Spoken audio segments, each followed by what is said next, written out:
From his father, who was head of the town's musicians, he took his name and a youthful mastery of the violin. He lost his parents in quick succession and was orphaned at 10. He was left to the stewardship of his eldest brother, Johann Christoph, who was also an organist at the local church and acquainted his charge with keyboards and the music of the great composers of the day. Johann Christoph had studied under Pachelbel, whose own fame has been resuscitated in our own day. The orphan continued his musical studies in the highly regarded St. Michael's School in Lüneburg, where he learned the harpsichord and honed his skill on the organ. He was talented enough to find employment in local churches.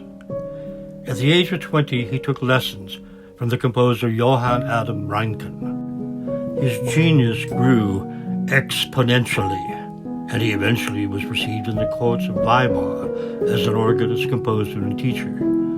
He published treatises on musical theories for the keyboards of his day. At the age of 22, he began his married life with Maria Barbara until her death in 1720. A year later, he married Anna Magdalena Wick, who bore him 13 children, several of whom, surviving childhood, became composers whose fame initially eclipsed even his own. A century after his death from failed eye surgery, the true depth of his achievements became more clearly understood. In the succeeding century, his revised stature continued to grow until he became widely regarded as the greatest composer who ever set feather to musical stave. His name, of course, is Johann Sebastian Bach. As he neared 40, he was appointed cantor of church music in Leipzig. He taught musical theory at the School of St. Thomas and was responsible for composing extensive music to fill the religious calendar of 4 major churches in the city.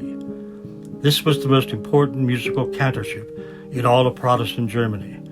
It became the basis of a musical output that added to the orchestral work he had begun in Weimar.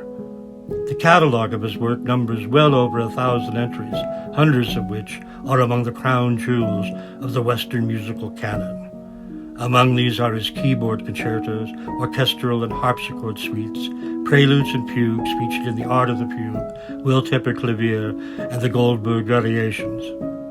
His St. Matthew Passion was reappreciated by Mendelssohn, who declared it one of the greatest compositions he had ever encountered.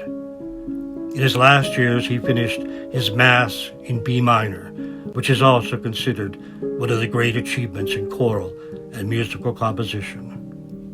His work in harmonic relations remained the standard in the West until he was challenged by the 12-tone harmonics of the 20th century.